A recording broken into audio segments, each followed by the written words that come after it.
Hello there guys and girls, welcome to another Automation Challenge episode. This week we're in the 80s and going to get right ahead and pick out a random number to decide which demographic we will be building. So generate the random number now. 37. So 12, 24, 36, 37. Off-road utility. Okay, should be pretty interesting. Let's get into the build. Okay, so off-road utility, which points quite firmly at something like this, I would say. Not too far off the 80s, 1978 body there. I think that will be our option. Now, how much utility are we going to get more from a pickup or an SUV? For now, I think we'll just select that group and continue. I'm going to get the car built and then I'm going to summarise everything I've done to get to that point. Okay, so the engine is a V8 90 degree, single overhead cam, 2 valve. We have cast iron crank but with lightweight forged conrods and forged pistons because it's quite a lot of power. Fairly low cam profile, average kind of compression, naturally aspirated. We've gone for single point electronic fuel injection, only standard intake. We're running on super unleaded, pretty average kind of setup here, low ignition timing to help with lower end power. We've got short cast headers, dual exhaust, reverse flow first muffler, strict through second muffler. Found gives it the optimum kind of torque curve, and what a torque curve that is. Loads of low end torque.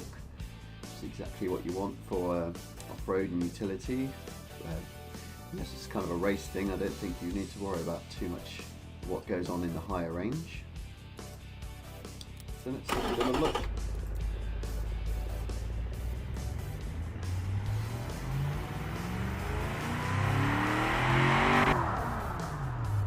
Lots of grunt.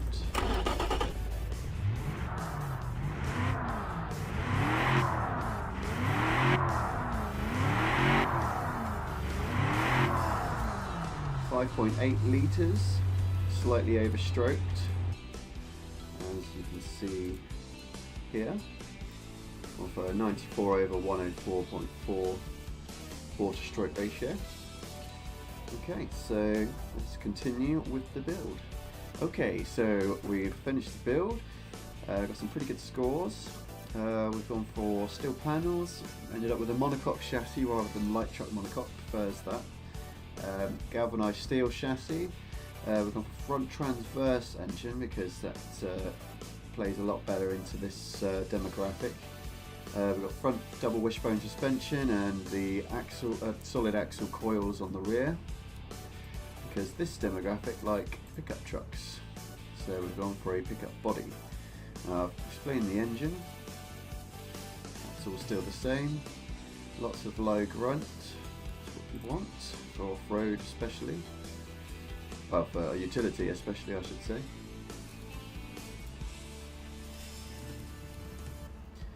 So this is the body. We'll be doing the fixtures in a moment, just explain everything I've done.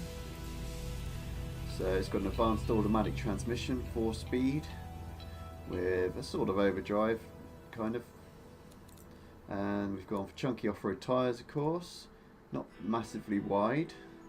Steel rims, 13-inch. We've got the best brakes we could put on there, apart from the rears are only 2-piston rather than 3-piston. Exceedingly heavy braking there, very good. And tiniest wee bit of utility brake fade, that's pretty good. Got off-road skid tray and basic interior and no entertainment. That's exactly what this demographic like. We've got variable hydraulic power steering and standard 60s safety, which is a little bit scary, but they're not too fussed about the safety side of things. Hydro pneumatic suspension, twin tube dampeners, managed to get a fairly decent setup on the go. And yeah, not doing too badly in our utility scores, apart from power distribution is a bit... oh, we have to change that back, yes, because we've changed to a transverse. It's taken us out of four-wheel drive.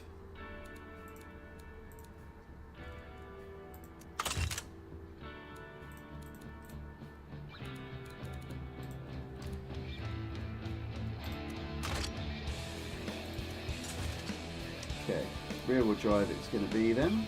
Doesn't like the four-wheel drive setup. Scores dramatically lower. So we'll stick with rear-wheel drive. Also makes it more affordable. Okay, so let's look at the markets. Lots of green over here. Makes for a very good delivery vehicle.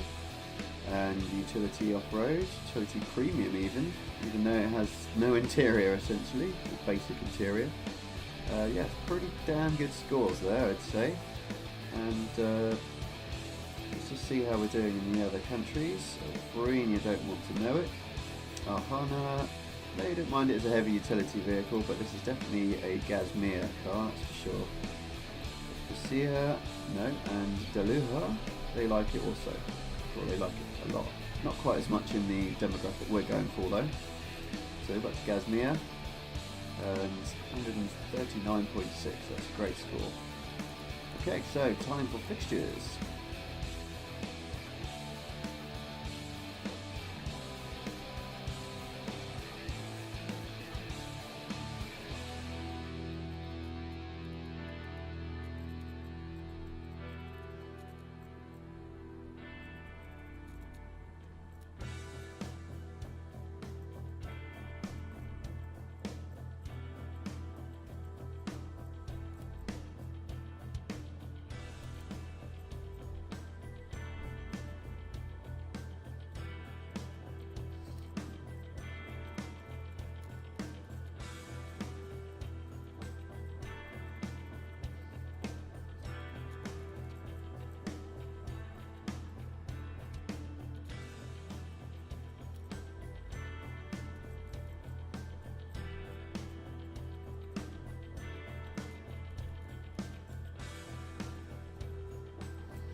Okay, so this body's a little bit buggy in automation, so I haven't been able to go too mad. You see, I can't put the lights right to the edge because we get big gaps, so I don't want to tempt it crashing when I export it, so we'll just bung them there. Not the prettiest, but that's not really what this is about. Let's proceed to the exporter and get it into beamng.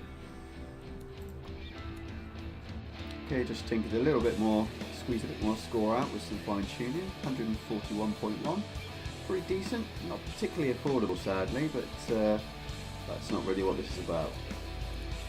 Time to export. And this car will be called the Fallen Mercer.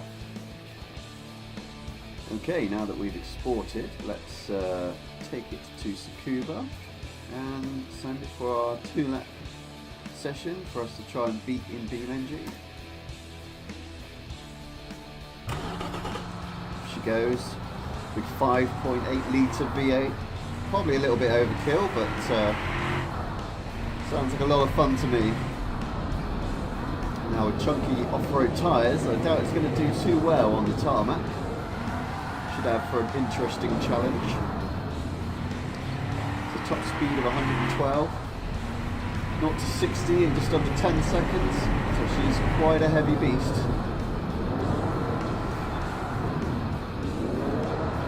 Let's accelerate time here.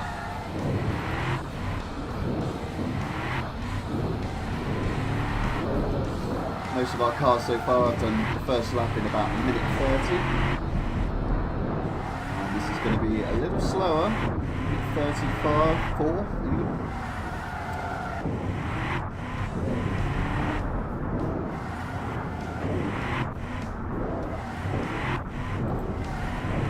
To the end of the test now, towards the last corner. Over the line. That's 3 minutes, 1 second 55. Pretty much the going rate for most of these cars has been pretty much that time, roughly here or there. Okay, so let's try and beat it ourselves in beamng. Okay, here she is in beamng, the Fallen Mercer. This body still needs a bit of work, I think, by the devs, as it has appears to have no texture inside. Maybe that's just the way it was painted, but overall not looking too bad. Beautiful cars isn't really my forte, but hey, effective cars I'd like to think I can make fairly well. Okay, so let's take it for a little drive.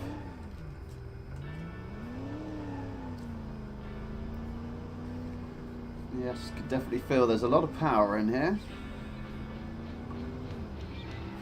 And a lot of oversteer with chunky off-road tyres on tarmac.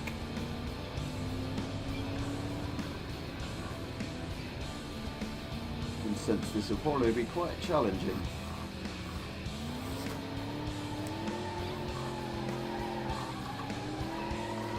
Yeah, certainly wants to drift, that's for sure.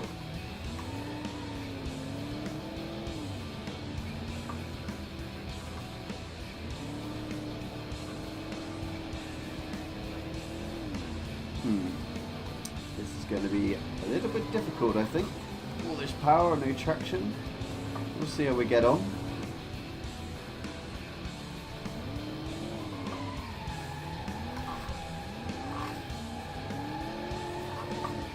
Ooh, needs to differ up for a proper drift.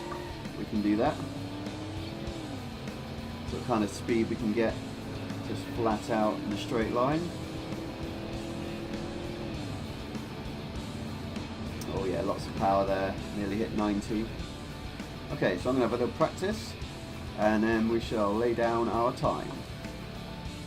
Okay, so we're on the line ready to go. Stopwatch ready. Going to be going in 3, 2, 1, go. Easy on the throttle off the line because of the amount of wheel spin we'll encounter. Not too bad getaway there. Take it very easy through these hairpins, or the back end just wants to step out and leave you facing the wrong way. Easy on the throttle out because it just shreds one tyre.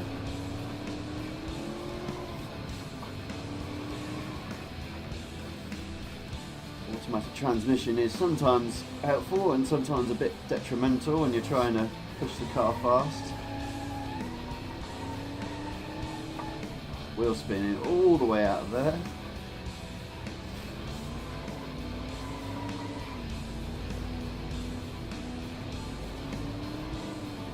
Or constantly working the throttle to try and keep her under control. Braking hard down to the hairpin. Point and go. Reach a fairly decent top speed again down here, about 88 miles an hour before we have to start braking for the final turn. Yep, it's about there. Take it very steady around here. The understeer is real until the oversteer is even more real. Foot down, across the line for 1 minute 29 something for the first lap. Finish the second lap to beat our test time of 3 minutes 1. Might be possible. Easy now. Not going to be possible with mistakes like that. Braking hard onto this one.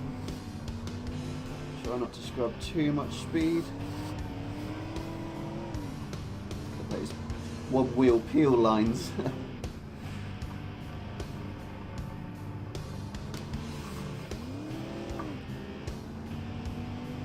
Come on, baby.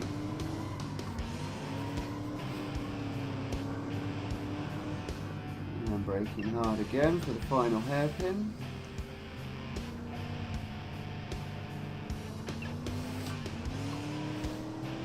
Oh, it's half throttle and it's just spinning.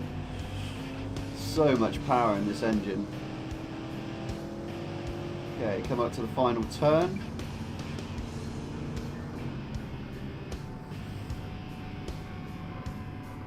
Over speed, manage the weight, get the foot down,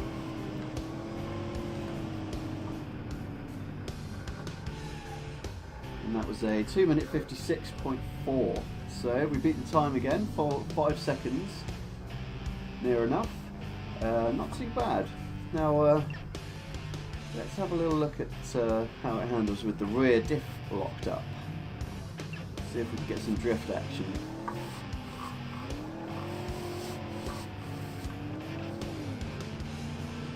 I would imagine we'd be able to beat our time with this diff locked up, trying to drive it fast.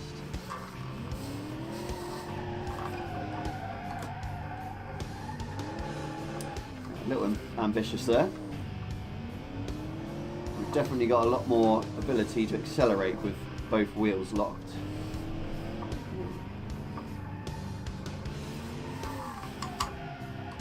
But the chunky off-road tyres are still not happy on this tarmac.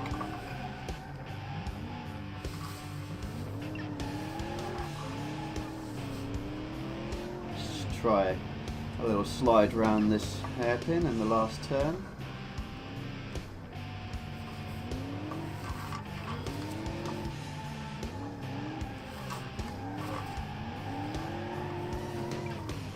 Try not to overdo it.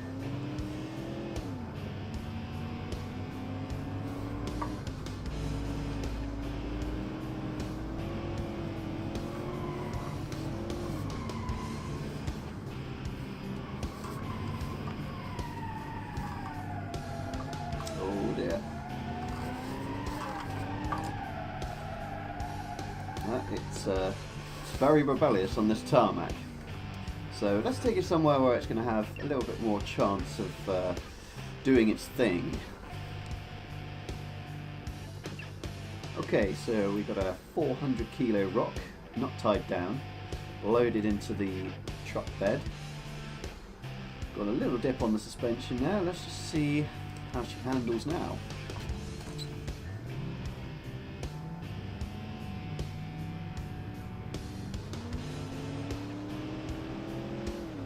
Lots more grip.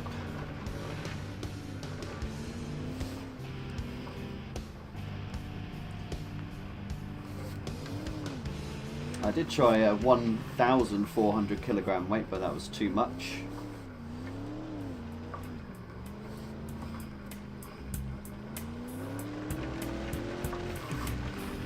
Wow, tremendous amounts of grip now with all that weight on the back wheels.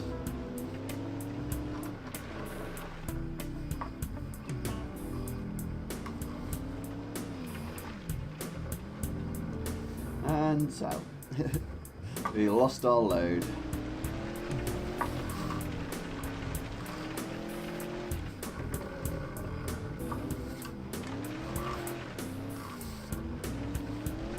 Okay, so let's see how well this thing can climb steep hills. Okay. So here we are at the hill check again. Let's see if this thing with only rear wheel drive can actually make it up a substantial climb like this. Let's have a go. Oh, that's a lot of weight. It's going to need a little bit of a run up, I think.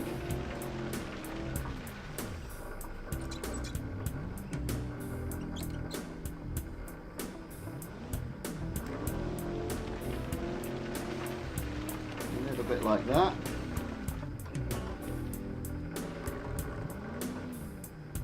Okay, let's try the other way. Will be even more challenging. So we'll get a low run up from here. Oh, yeah, it's a bit steeper that way around. A little run up again. Oh.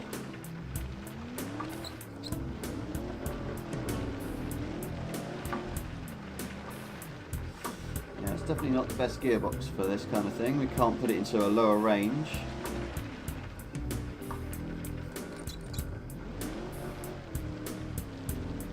And going in reverse, it really doesn't like it.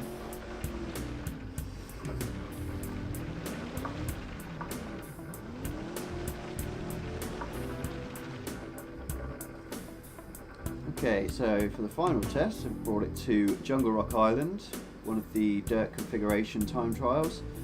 Let's see how she gets on here.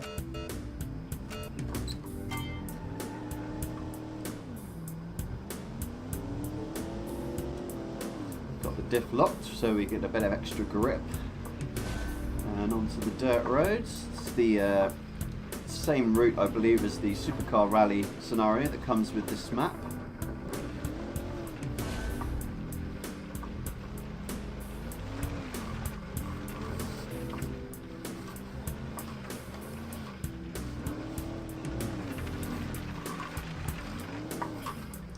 Wayward there, to watch out for that.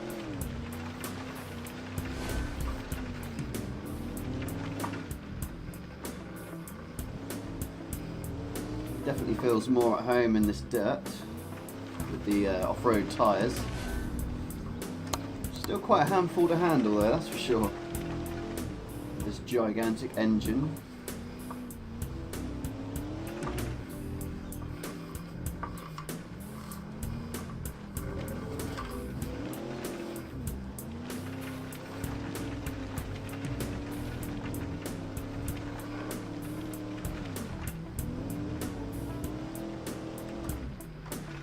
Tight turn here.